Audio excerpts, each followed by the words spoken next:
இது கண்ணுக்குட்டி கட்டுறீங்களா? ஆமாங்கண்ணா. பாருங்க, இந்த பக்கம் வாங்க, இங்க வாங்க, இங்க வாடா தங்கம், இங்க பாருங்க, அங்க உங்களை பார்த்தாளுங்க.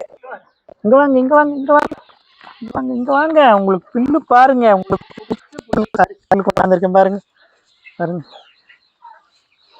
ஏனுங்கண்ணா, இப்போ மனுஷன் பிறந்தா 5 வருஷம் வரைக்கும் நை நை நை நைன்னு வச்சுட்டு நம்ம கஷ்டப்படுறான். ஆனா ஆண்டவன் பாருங்க, ஆண்டவன் இன்னைக்கு போன வெள்ளிக்கிழமைல அதுக்கு வெள்ளிக்கிழமைங்க, இன்னும் 3 வெள்ளிக்கிழமை கூட ஆகல. ஆண்டவன் பாருங்க அதோட உணவை அதே எடுத்து வச்சிருக்கானுங்க. மனுஷன் ஒருத்தன் தானுங்க, நான் 5 வருஷம் வரைக்கும் நை நைன்னு இருப்பேன்.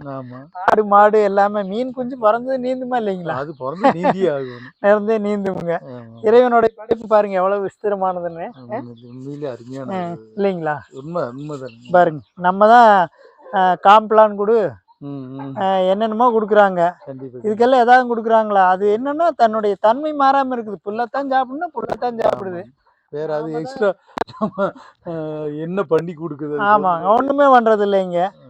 அது இயற்கையா இருக்கிறதுனால, அது இயற்கையை விட்டு வெளியே போகாம இருக்கிறதுனால, இயற்கை மட்டும்தான் இதுக்கு. அதுக்கு யாராவது புல்லு இப்படி சாப்பிடணும் குழந்தைக்கு இப்படி சாப்பிடு, இந்த கையில சாப்பிடு, அந்த கையில சாப்பிடு. அது ஹார்லிக்ஸ், போன்விட்டா, அப்புறம் அது என்ன இப்போ புதுசா நிறைய வந்துருக்கு. ஆமாங்க. அப்புறம் பெரிய ஆளுகள்லாம் ஃபாஸ்ட் ஃபுட் அப்படிங்கிறது.